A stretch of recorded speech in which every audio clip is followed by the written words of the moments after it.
የውሃ ዲፕሎማሲና ክልላዊ ትብብር ለዘላቂ ውሃ እንዲሁም ኢነርጂ ልማትና አያያዝ በሚል መሪ ሐሳብ የውሃ ዲፕሎማሲ ኮንፈረንስ በቢሾፍቱ ከተማ እየተካሄደ ነው።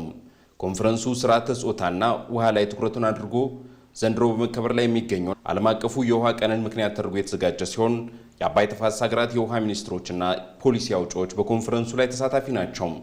የአባይ ተፋሰስ ሀገራት ዜጎችን የሚያስተሳስሩ በርካታ በረከቶች ቢኖራቸውም ለረጅም ዓመታት ትብብርን ባለማስቀደማቸው ከጋራ ተጠቃሚነት ርቀው ቆይተዋል። ኢፍትሐዊ በሆነ መልኩ ጥቅም ላይ ሲውል መቆየቱን ታሳቢ በማድረግ በውይይትና በንግግር ሊታረም ግድ ብሎታል። Member countries in Nile Basin, they have mixed language. We have shared water. የአባይ ተፋሰስ ሀገራት የተደባለቀ ቋንቋ ያላቸው ቢሆኑም የውሃ ማንነትና የተፈጥሮ ሀብትን እንጋራለን። ግን ነገሮች በትክክለኛው መንገድ ሲሄዱ አልነበረም። የግብጽ፣ የሱዳን፣ ኢትዮጵያ እንዲሁም የሌሎች ሀገራትን ልምድ ትልቁ ችግራችን ሳይንስን መሰረት አድርገን ስንነጋገር አልነበረም። ፎረም መመስረት አለብን ብለን የጀመርነው ጉዞ ዛሬ ላይ ወደ ኮንፈረንስ አድጓል። ይህም ትልቅ ስኬት ነው።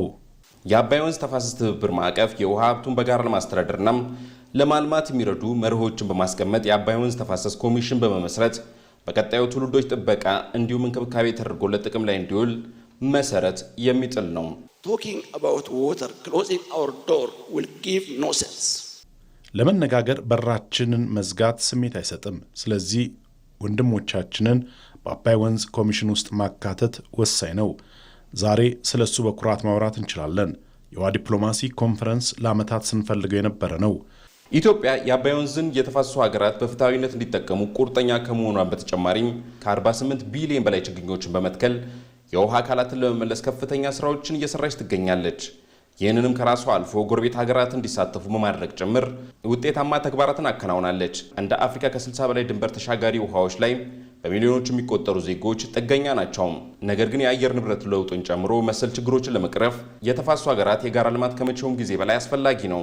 Over 60 transboundary river basins. በአፍሪካ ብቻ ከ60 በላይ ድንበር ዘለል ወንዞች አሉ። የአባይ ወንዝ 300 ሚሊዮን ህዝቦች ከ11 ሀገራት ተጠቃሚዎች ናቸው። ነገር ግን የአፍሪካ የህዝብ ቁጥር በፍጥነት እያደገ መሆኑና ፍላጎቶች እያደጉ በመሆናቸው ቆም ብሎ ማሰብና መተባበር አስፈላጊ ነው። transboundary water resources በሚጠበቅብን ልክ መነጋገር ካልቻልን ልክ አይሆንም። ውሃችንን የማልማት ጉዳይ የሁሉም ባለድርሻ አካላት ስራን ይጠይቃል። በእርግጥ ያለን የህዝብ ቁጥር እያደገ በመሆኑና ውስን ሀብት ያለን ስለሆነ ትልቅ የግጭት ምንጭ ሊሆን ይችላል። ግን ዛሬ እየተወያየነው ከቀጠልን እነዚህን ስጋቶች ማስወገድ ይቻላል።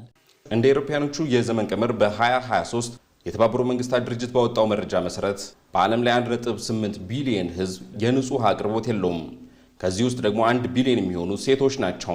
ስለሆነም ድንበር ተሻጋሪ ወንዞችን በአግባቡ መጠቀም ቢቻል አንድም ልማትን ማረጋገጥ ይቻላል፣ በሌላ በኩል ደግሞ የንጹህ ውሃ አቅርቦትን ለማረጋገጥ ወሳኝ ሆኗል። ለኢቲቪ ቶማስ ኃይሉ ከቢሾፍቱ።